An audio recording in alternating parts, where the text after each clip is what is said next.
from the heart of Dubai, where tomorrow is being built today, to the world. Welcome to the CTO Show with Mehmet. Here, we redefine technology and reimagine possibilities. With Mehmet, delve into the riveting realms of AI, cybersecurity, and digital technology. Experience the thrilling highs and lows of startups. Immerse yourself in the spirit of entrepreneurship and witness the future of business innovation being written in real time. Now, without further ado, let's tune in and explore the future. Hello and welcome back to a new episode of the CTO Show with Mehmet. Today, I'm very pleased joining me, and I'm excited when I say from the same place where I am in Dubai, Colin Fitzpatrick. So Colin, thank you very much for being here with me today on the show. The way I love to do it is I keep it to my guests to introduce themselves, to do their own intros. So tell us a little bit more about you, your journey and what you're currently up to, and then we're going to take the discussion from there. Yeah, amazing. So great to connect with you again. For starters, I know we spoke many, many months ago, and I remember the very interesting conversation. So delighted to have it back. Sure. So just a little bit about me. I'm Colin Fitzpatrick. I'm Irish and from Dublin, but like yourself, I live in Dubai. I've been here about 6 years. I suppose I've kind of always lived my life on the edge of technology. I've worked for a lot of the big software companies like Oracle, Salesforce, HubSpot, etc.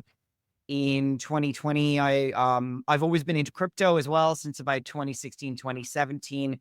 Got myself into the business like more properly when I founded my own blockchain business in the metaverse and NFT space around 2021. Built a business there that we were doing concerts in the metaverse and NFTs for celebrities like Snoop Dogg and Alicia Keys, etc.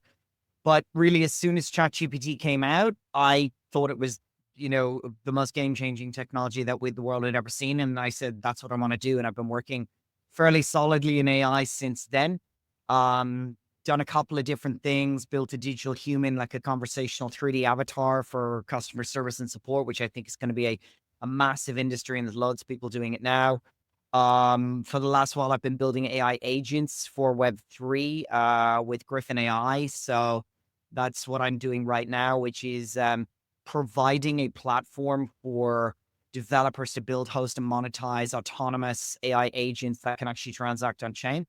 And I'm excited about it because I think AI and AI agents specifically are come along and they're going to solve a lot of the problems around complexity and learning curve in technology, and especially in Web3, because a lot of it is very, very difficult to learn and to onboard to. But agents will come along and just take all those problems away. You know what you want done. The agents will do it and you'll get on with your job. So I write an awful lot on LinkedIn. If you want to follow me on LinkedIn, please do. I sort of cover an awful lot of emerging technology, futurism, etc. And yeah, that's just what I'm very passionate about. Great. And thank you again, Colin, for being here with me today. So it's very exciting times because, just for the audience to know, usually sometime what I do, I speak to my guests like time ahead. And, this time it was quite some while ago when I spoke with Colin. And since then, Colin, a lot of things have changed, both on the AI side.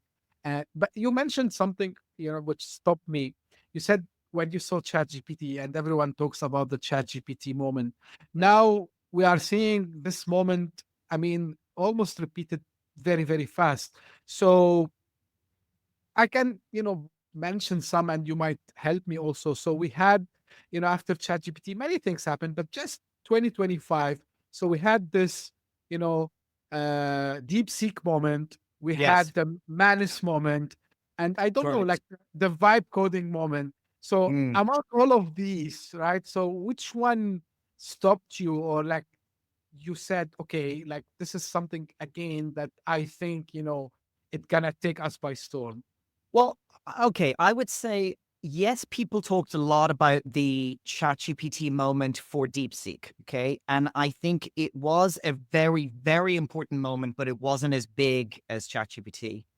Manus is just one of the many, many vibe coding, let's call them, application, whereby you just have to tell the AI what you want and it writes the code for you. Now, I am not a software developer, but I do like to keep close to what's happening. And there's many of them. There's Cursor, which is probably the best one. There's Waterfall. There's a bunch more. I would argue that we actually haven't seen the proper ChatGPT moment yet, and I think that's coming this year when it really fully knocks our socks off and takes our breath away with its incredible abilities. Because the people I know that use them, Cursor and ChatGPT, they're very, very good.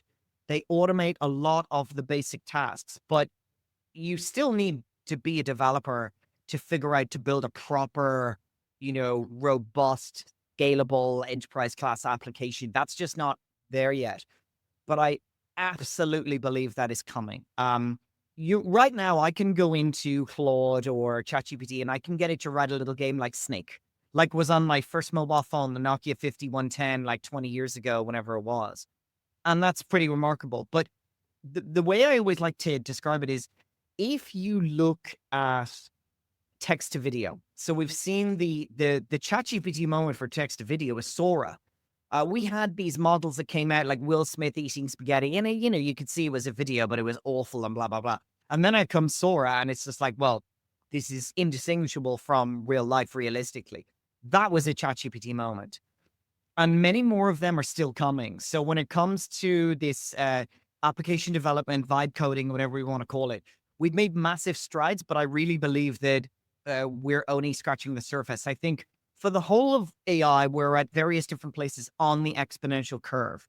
And because of the way AI works, coding is something that it is going to be able to be extremely good at. I've watched a number of very significant people this year this week, who have said that by the end of this year, AI will be better than humans at coding. And that's the end of it. And then, we go on. It's a little bit like how AI became better at chess 15 years ago with Deep Blue or 20 years ago, whatever it was. That will actually happen. And I think what that will mean is that some people are like, oh, our software developers going to be out of jobs. Absolutely not. If anything, I think it will be the opposite, because when these technologies essentially get democratized, the demand for them goes up very significantly, because the barrier to entry to building an app goes down very, very significantly. I have lots of app ideas in my head, but I don't really want to spend 50 grand on them to figure out if they're going to work or not. But I might spend 2 grand or 1 or, something like that. So I think what's going to happen very, very soon is that everyone's going to be able to essentially just build any app they want. It'll stream it to you in real time. They will be very dynamic. And also it's going to affect the existing market quite significantly. I come from enterprise software, where every single large company is essentially a giant mess of horrible applications that are pieced together with sellotape and lollipop sticks. And I think that will change, because now we're going to be able to vibe code our way into replacing old applications and into building better integrations and into improving software, which is something that's been very, very difficult. It's exciting time indeed. And yeah, so it was the Anthropic CEO himself, Dario Amodei, who mentioned like he thinks like in 2025, 90% of code would be written by AI. Yeah. Honestly, Colin, I tried. I'm not a coder by any mean, right? Yeah. So I'm like any other one who graduated 20 years ago from college in computer engineering. So this is Okay. how much my knowledge is in coding. Like I don't call myself a coder, Yeah. but you're pretty much right, because what I have seen so far, and even so people who follow, for example, I know like the vibe coders, they hang out on X, right? Or Yeah. on Twitter previously. So majority of them, they have been in coding for quite some time. So this is Yes. why I think they are doing fantastic jobs. I tried the tools, including many, right? Without mentioning any names. Some of them really, yeah, they bring you a working app. I'm not saying no, but if you look at the code, and again, I'm not a coder by any mean. I can see, yeah, it's like a heavy code, right? Like it's writing thousands of lines, and I'm not sure, like, really, did we wanted thousands of lines? But yeah, to your points, the bar is getting lower, and this is Yeah. allowing people to, So anyone can now, at least I would say, they can develop their own MVPs. Let's say, like let's call it. Exactly. And isn't that amazing? Isn't that amazing? I mean, you can now, instead of going out and hiring an agency and in a team of 6 or 12 people and taking months, now you can knock something together with, my buddy Mehmet, who has a little bit of experience from a while ago, and we can just spend the weekend kind of knocking something up. I also follow quite closely this vibe coding community on X. I don't know if you know Manus McKay. I've been following him for a really long time. Manus, I think it was 3 years ago, he didn't know how to code, and he started teaching himself kind of right a long time as some of these tools started coming out, and now he's knocking out some amazing things. And I think that, I have a son, okay? He's 5 years old, and in a few years, he's going to be building his own apps. You know what I mean? He's a little bit young now, but it's just going to become so accessible. And I think things will change a little bit because, I mean, we have apps for everything already, but that's just going to go into a different level. But what I'm more excited about is these dynamic apps, where if you don't like the way it works, you can ask the app to change and do something else. That's a dream for me. I bang my head off the wall all the time about how a certain piece of software works and I don't like it and why did they design it like this. They're going to be very, very flexible and dynamic, and I think that's amazing.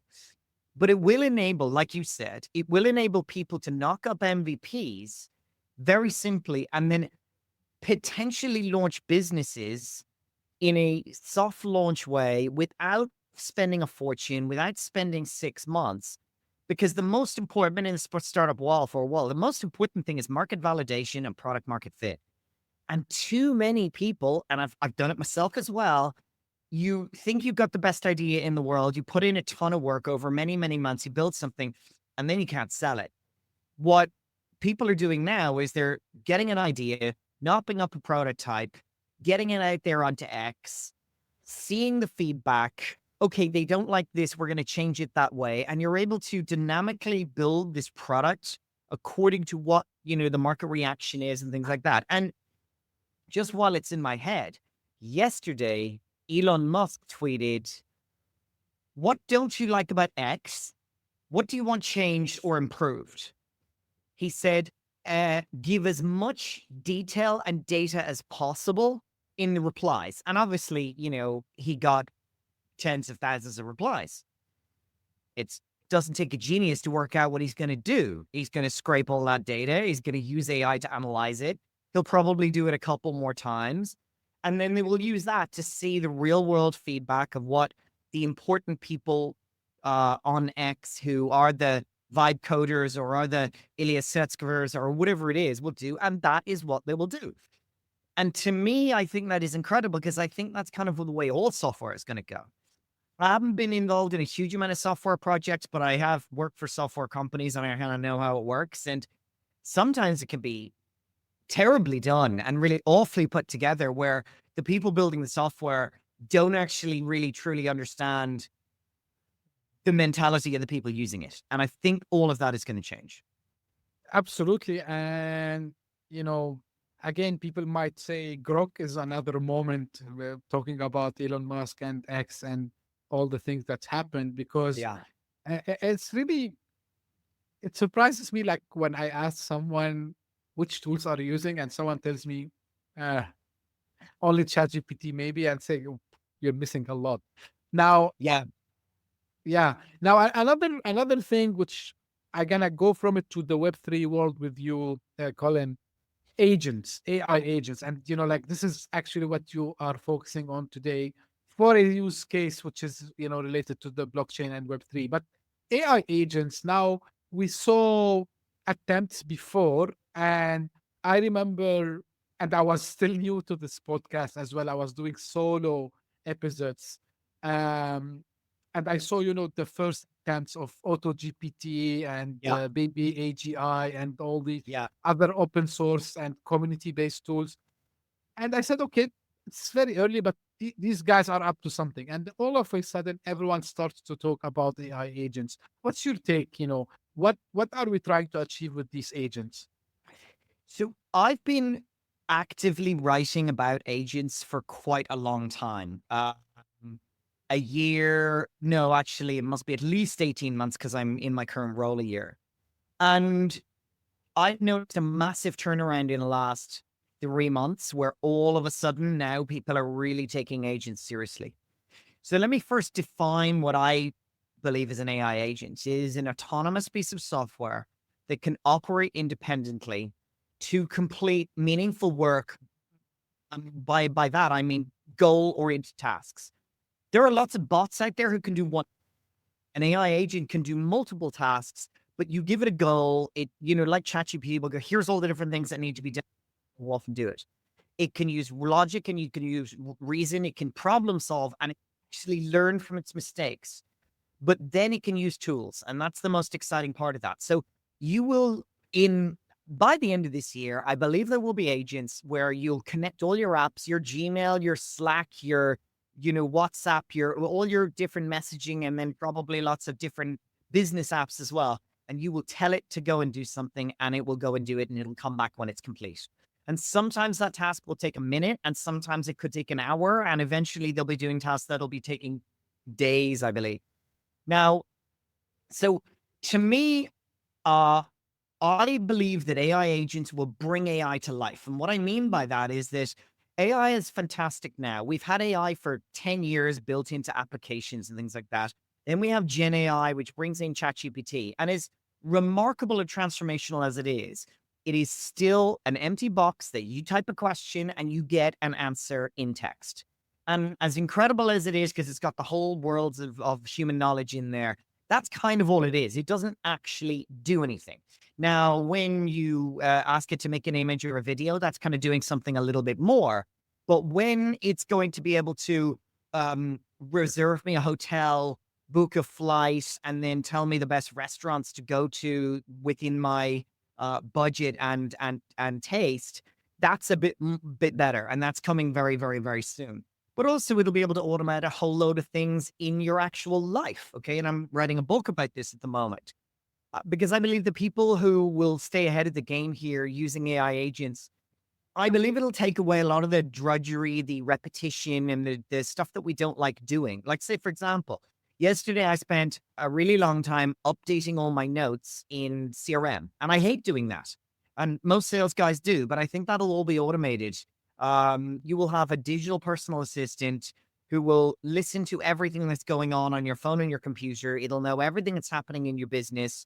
It'll know every call that is happening, and it'll prompt you to, to follow up with that guy or to go through your task list, or it will, write that brief that you talked about on the call and send it to the customer automatically. So the world's the oyster here for these sort of things. It'll start slow and it'll start to really, get better with its abilities. But AI agents are very, very close now. They're really coming and it's going to be transformational. The other one I would notice that I would mention, which I'm sure you've used, which I think is amazing, is the deep research. So deep research is built into Grok, ChatGPT, and DeepSeek, and a couple of others. I've been playing around with this a lot, and I find it not perfect, but pretty damn amazing. And yesterday, I just wanted to buy something, and instead of, I was just looking for the best price on a very simple item, and instead of me going to 10 or 20 websites, and I just got Grok to do it, and it went, and it's fantastic. It's showing you what it's doing and what it's thinking, and then when I found me the best place to purchase this item at the best price with free delivery, where it can be here tomorrow. That I think is really, really cool. And that's kind of the first iteration of these, highly usable agents that are super simple. It just goes off and do it in the background. The whole computer use thing where it will actually take over your browser and start using things, that will get remarkably better in the next couple of months. And by the end of the year, we'll be using it. That's my prediction. Yeah, I'm happy you mentioned deep research and all of them, like I tried the 3 exact ones you just mentioned, Colin, because I think this is what is available, at least, for us. So when I was skeptical at the beginning about what I was reading for people who get the early access first, and then once I started to use, Grok, and Gemini surprised me how good it is. And I think Yeah. this is the edge of Google having all the web content under their fingertips, right? So, This is um, exactly it. I mean, when ChatGPT came out, everyone went, "Oh, Google's dead, blah, blah, blah." Rubbish, because guess what? Google has all of our data. It's got 20 years of my search history, my photos, my maps, but like it has everything. It knows everything about me. Whereas ChatGPT only knows what I've actually told it. Now, they're two very different pieces of data, I would say. But dear God, I think everyone knows that Google probably knows you better than your bloody wife does about your preferences and your likes and dislikes and where you like to spend your time. I mean, YouTube. If you want to get to know me, just look at my YouTube history. I mean, it's not very surprising it's all AI, because that's all I do. But that's the advantage that they have. I use Gemini because it's built into my phone. I have like a One Plus, and I just hold this button and it does this. And then I go, "Oh, tell me about the latest, things going on in AI today, whatever it is." And it does that. It's amazing. I use Grok a lot because Grok is built into Twitter. And if it's something up to date I need, it is brilliant at doing that. And I would find things. If I wanted to, ask about one of your previous guests and the statistic that they brought up, it can search previous transcriptions on YouTube. It's amazing. I don't think people realize the stuff that it can do, but then again, maybe they wouldn't find as much value in it as I do because I do these things all of the time. Haven't used I haven't used DeepSeek a lot, just a little bit. yeah, Um, the problem is with ChatGPT, I'm so locked in because I've spent 2 years pumping it full of my data. I record all my calls. I think I told you this last time. I record all my calls, I transcribe them, and I put them into ChatGPT, and I create a database of my business. So it knows everything. And then I can ask it to spit stuff out. I'm working on kind of multiple startup ideas right now. So I just brainstorm for 20 minutes and stick it in. And then I got on a call with my buddy and we do it and I put it in again. And then I get it to output new ideas and suggest new ways of thing or new, it's remarkable. It is outsourcing your brain to it, a bigger digital brain. And I don't think most people have fully grasped that yet, but I think it will become much more obvious. And the last thing I'll say is I've been waiting for, I don't know how long, on the delivery of something called the limitless pendant. So it's a little thing that goes around here and it's essentially a microphone, but it's on 24/7. It listens to everything. What that means is that the AI will have full context of your life. So instead of you typing into an AI, "Okay, I'm working on a business idea and we're going to be doing this thing. And, what do you think?" Or, "Hey, I'm, looking for this, whatever it is." It already knows. And it's heard all the conversations and it's like, "Well, I heard you mention that thing there. So actually I went and I found this and I put this together for you." That is what actually makes me most excited about where this is going. And I've said this for a long time. There will be a race to essentially get as much possible data of your own personal opinions and data into an AI, because the more you do, the better the outcomes will be. right. Of course, we're gonna hear a lot of people having some, I would say, constraints with the privacy issues. But honestly, you know what? I tell people, guess what? Like already you gave your I'm not advocating That's for already listening to you. yeah,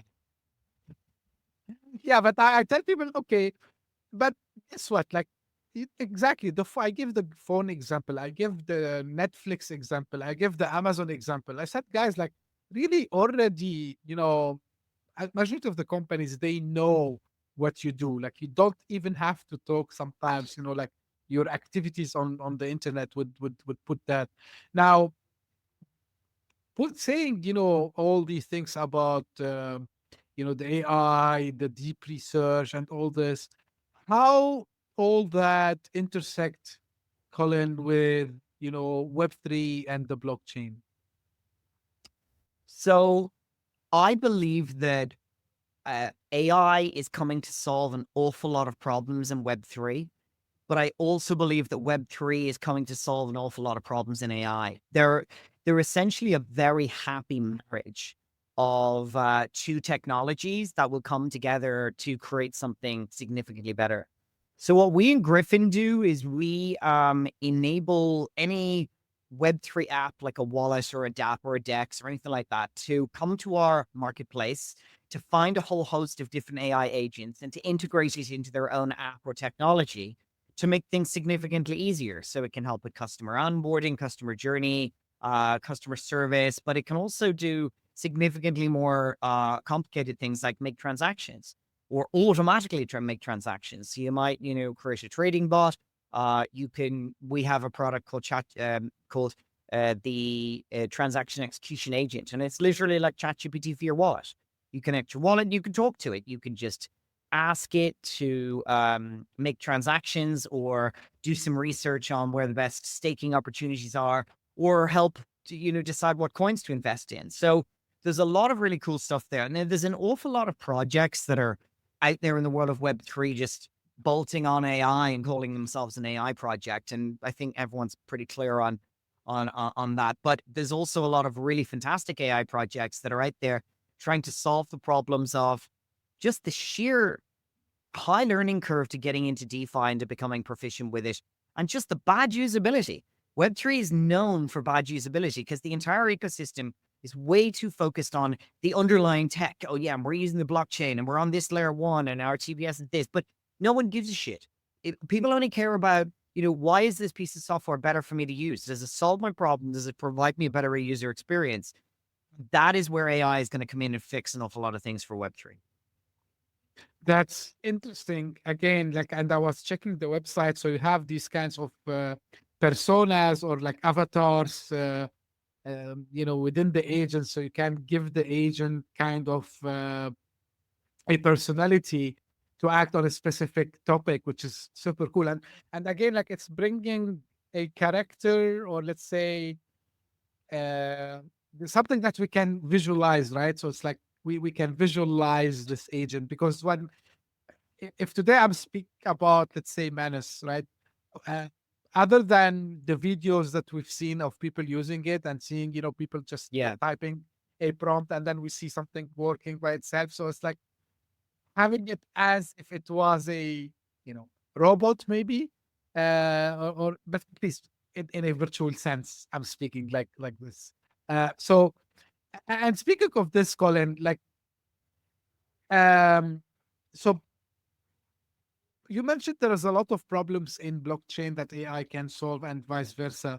Now, one of the things usually people, especially when it comes to the Web3 and that domain, is, the amount of, and especially you talked about NFTs, and we saw also like recently in the blockchain domain, or let's say like the crypto domain, these what they call them, the meme coins and all this. Is there anything like AI can help, also people when they decide, for example, to go for a specific new project, or maybe if they're gonna go and I don't know, support a specific meme coin or something like that? Is that something also that would AI would help in?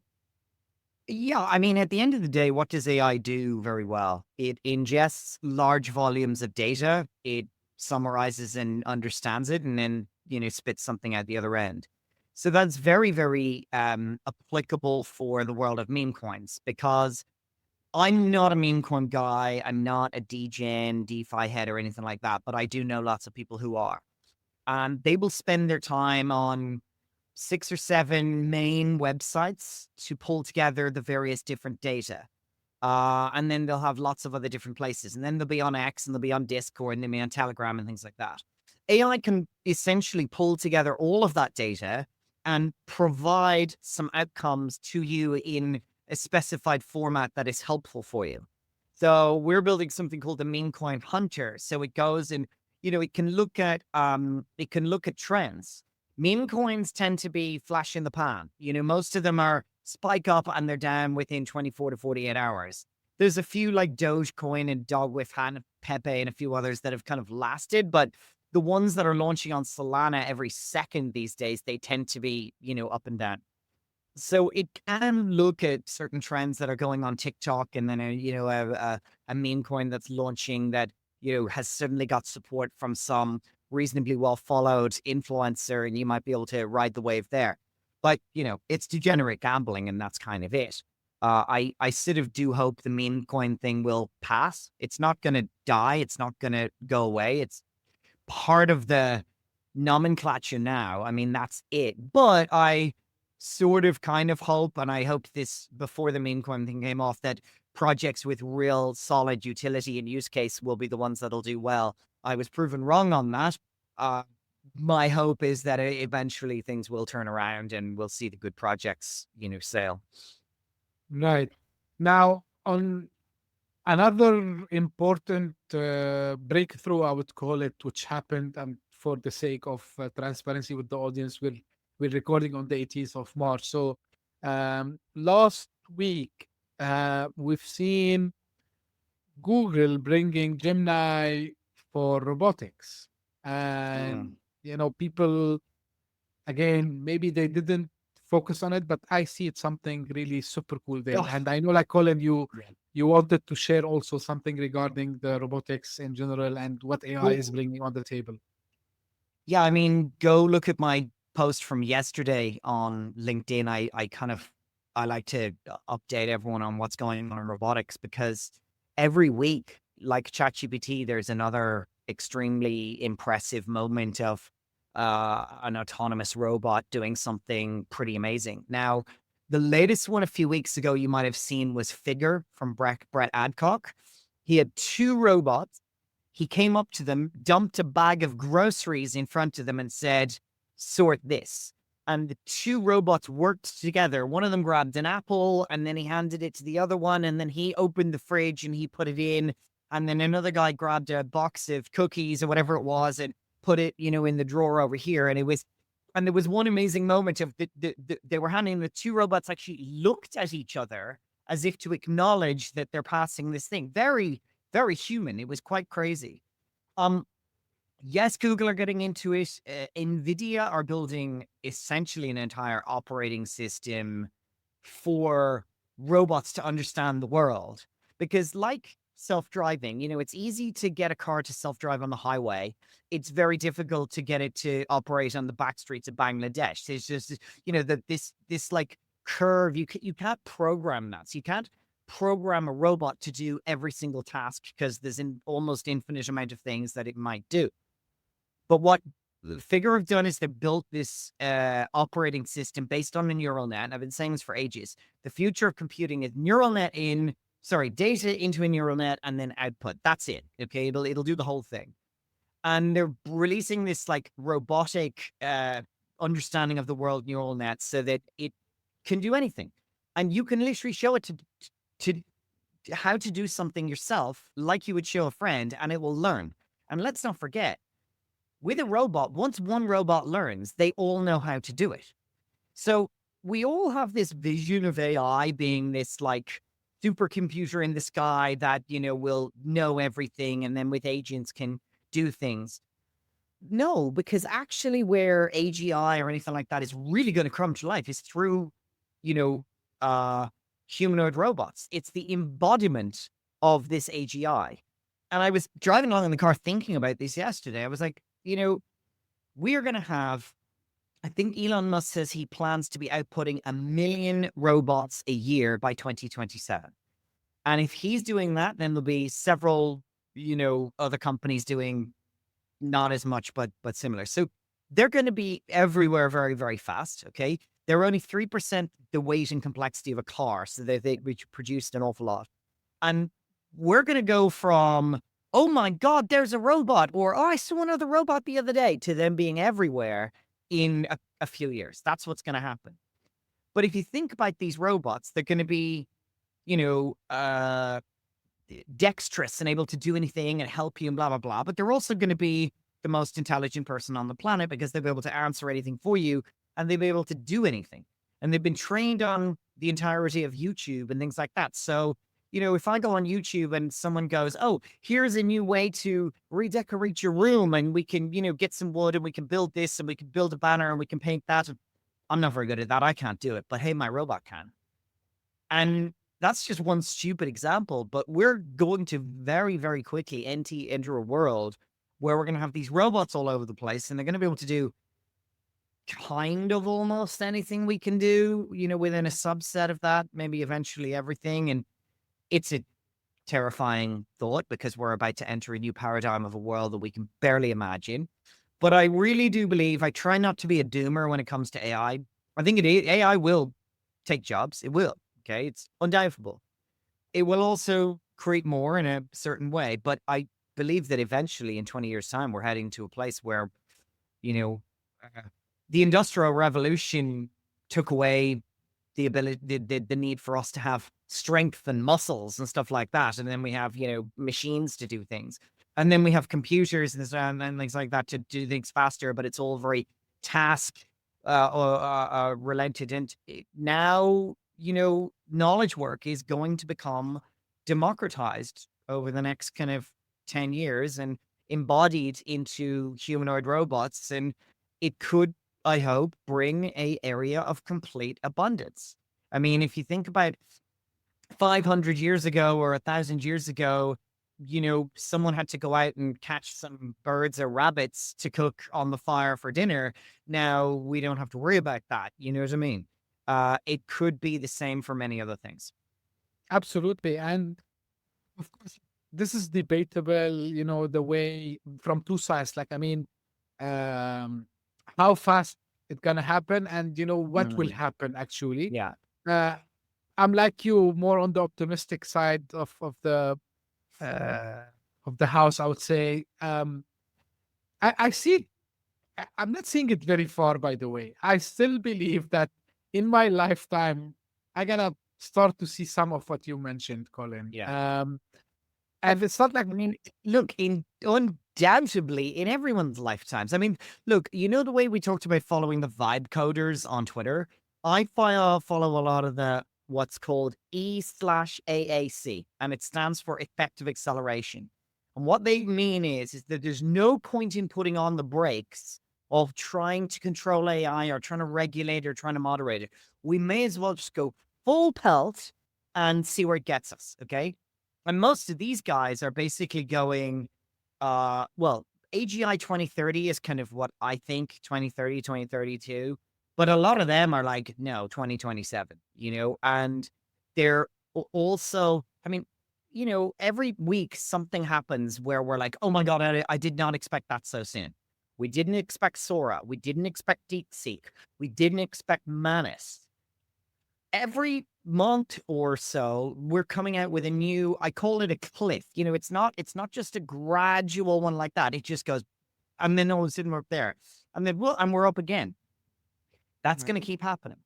It comes down to, let's say, the scaling laws. And if anyone doesn't know, it's basically that if you get a data center and it's got 10,000 GPUs in it, you'll get X, Y, Z. If you multiply that by 10, put 100,000, it goes up by an order of magnitude. And there doesn't seem to be any clear limit on, well, if we keep getting bigger, then it'll slow down. It will. But not only that, the models are getting more efficient. I've been saying this for ages. And then out comes DeepSeek and proves, I mean, we don't know how much, but proves that they did this chain of thought instead of using tokens, they kind of use entire sentences.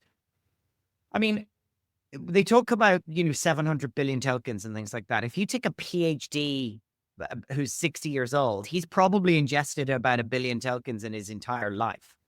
And I think that AIs will get the same. The models will get smaller, they'll get better, they get smarter, and everything is just going to accelerate. We're on the exponential curve now.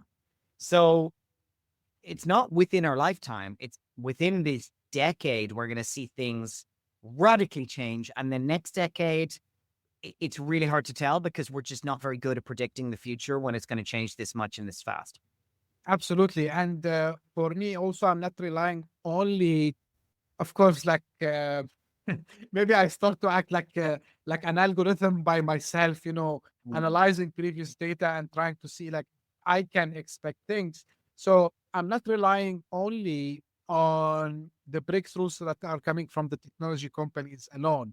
So I'm following, different kind of people who are in different kind of sciences. Like I'm following people who are in robotics. I'm following people who are in genetics. I'm following people who are Yes. in like working in labs and laboratories. And so, and I'm interested much in people who are researchers also as well, right? So the PhDs.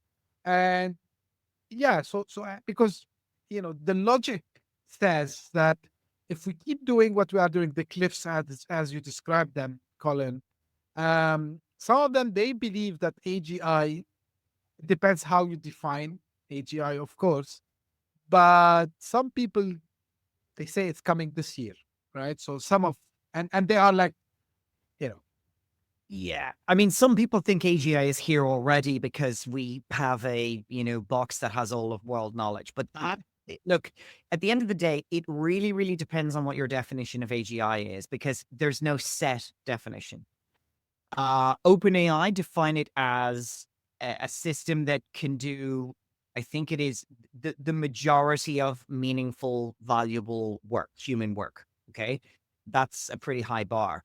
Satya Nadella came out the other day and he goes, I'll tell you when AGI is here when we're getting 10% GDP growth every single year. Okay. That's a very sort of numbers and growth phase based one. For me, it's when I'm going to be able to have a computer use style thing that'll sit on my desktop, watch it, and start doing my job. Okay, and start doing lots and lots of yeah, other people's jobs. In the fact that but what happens then? What happens when someone releases a piece of software and hey, OpenAI are already talking about $20,000 a month agents that'll do the job of a PhD researcher. Okay, but that's the but you and I, the job we do, or anyone like us, it's a very different job than a PhD researcher where they're just like working through a series of, true. problems and outputting a piece of thing. I don't know. Well, what do we do? Thousands of different things every day. It's not really easy automatable. But someone will just come out with a thing and it's like, right, here's your marketing team in a box. Hmm? $5,000 a month, 10 grand a month, 100 grand a month, whatever it is. And it will take your startup and it will just do everything. Because marketing is quite a established process. And, there's all of the different things, there's all of the different tools. And so that's kind of doable. You know what I mean? Is it going to take the job of podcaster? No. I don't want to watch an AI podcaster. Yeah, of course, of course. Behind me here, I used to be a DJ. I still play around a little bit. Okay. AI has been able to DJ for 10 years. Are you going to pay money to go and see a computer play songs? No. We still need the human element in this. That's kind of the important thing. But there's a lot of people in government jobs and low-end administratorial jobs who are just pushing pencils around and doing administration and bureaucracy and things like that, that AI will be able to do a ton of their jobs. And so what happens then when it's not like everyone's going to lose their job at the moment. If we got 15% unemployment over a period of 6 months, the world will turn upside down. Yeah, right. This is why I tell people about, back to the point of getting skilled using these AI tools. There's another thing which I say is, I think we have abundance in AI currently that sometimes I feel people, they are not even aware where they can use it. So um, Mm. probably, at some stage, I gotta, leave this as thought for food. So at some stage, you remember back in the late 90s, beginning 2000s, where people, they used to put on their resumes, like as proficiency in um Typing. Microsoft Word and Excel and Yeah. using Windows. I don't know, it was XP at that time, maybe. So it's gonna be like, they should show proficiency in using AI Yeah. tools. You wanted to say something, Colin?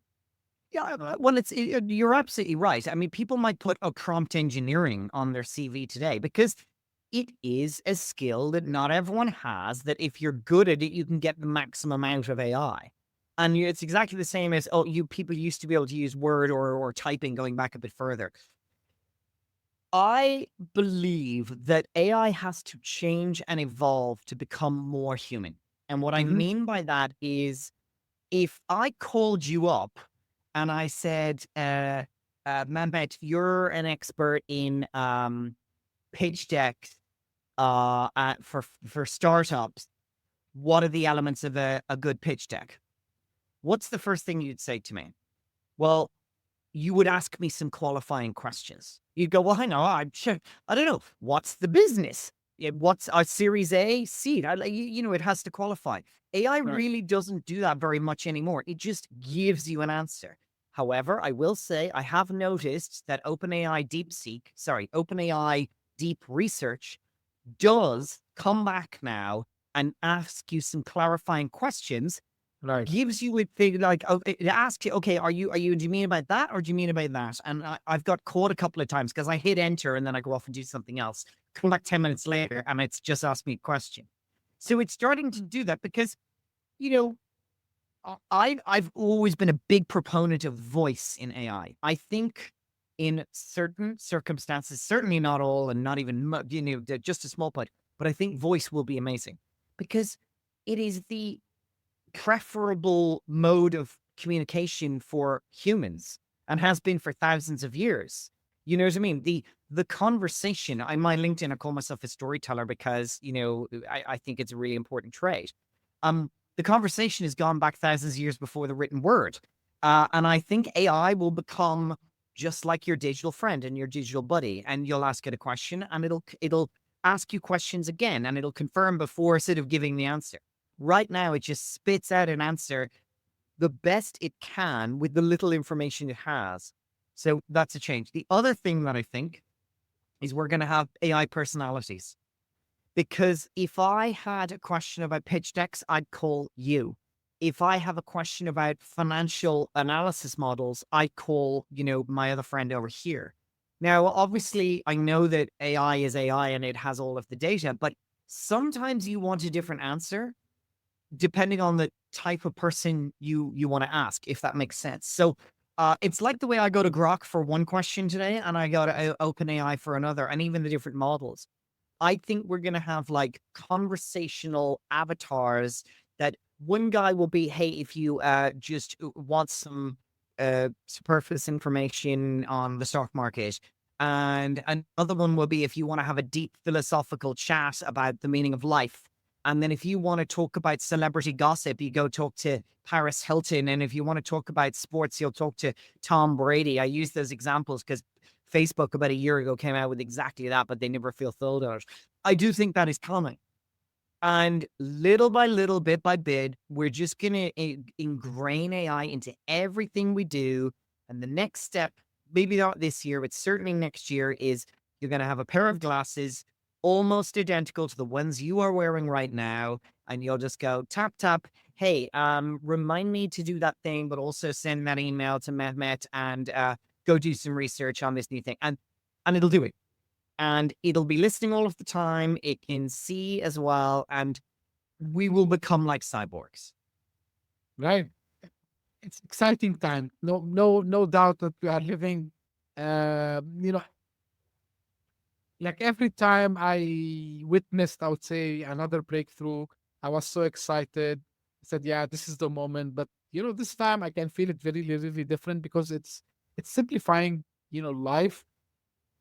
I'm going a little bit philosophical here. And I think what AI is doing, I mean, all the use cases that, well, by the way, even the vibe coders, they're proving a point that, like, oh my God, like how much have we complicated things on ourselves? Like, because, AI, one of the things which is, because of the way it's programmed, it tries to optimize, tries to get you the shortcuts, of course, and tries to automate. And then you figure out, oh my God, like you just mentioned, for example, people who are like still working as clerks and, filling things with pen and paper.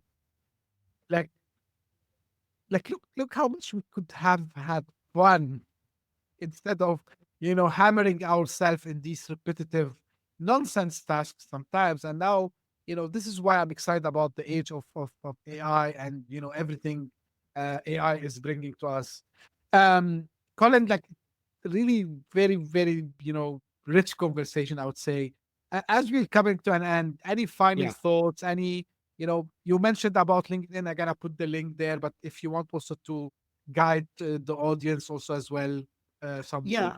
And the only final thoughts would be the question that always comes up is something to do with, do I have to be afraid of AI? Is it going to replace me? Is it going to take my job and things like that? Okay.